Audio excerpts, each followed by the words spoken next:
This is the VOA Special English Agriculture Report. Companion planting is the idea that some kinds of plants can help each other grow. Plants that are compatible together generally have similar needs in terms of nutrients, soil, and moisture levels. Advice about which plants are compatible is sometimes based more on tradition than proof. But experts say there is evidence to support certain combinations. These can improve harvests, reduce disease, and help with pest control by attracting helpful insects. For example, some kinds of soil bacteria take nitrogen from the air and make it into a form that plants can use. The plants hold the nitrogen in their roots. Legumes are especially good at this nitrogen fixing. Then any crops that share the same space as the legumes can get the nitrogen as the roots decompose.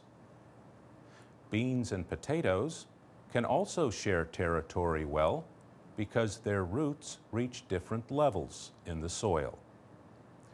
Deep-rooted vegetables get nutrients and moisture from lower down in the soil, so they do not compete with plants with shallower roots.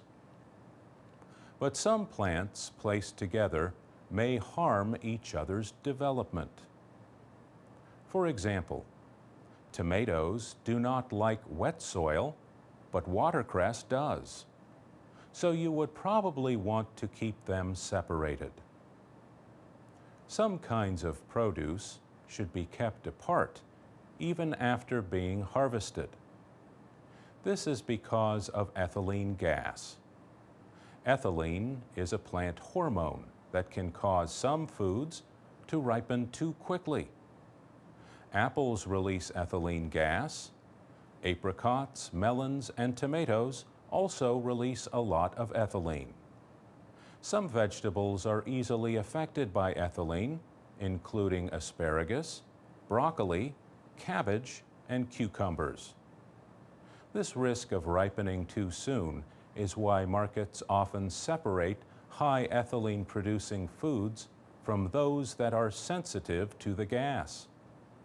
But if you put an apple in a bag with a green banana, the ethylene from the apple will make the banana ready to eat sooner. What about peaches, plums, and nectarines that are too firm to eat? These kinds of fruit do not need any help from an apple. They release enough ethylene to ripen themselves. But that does not mean there is no way to get the job done faster.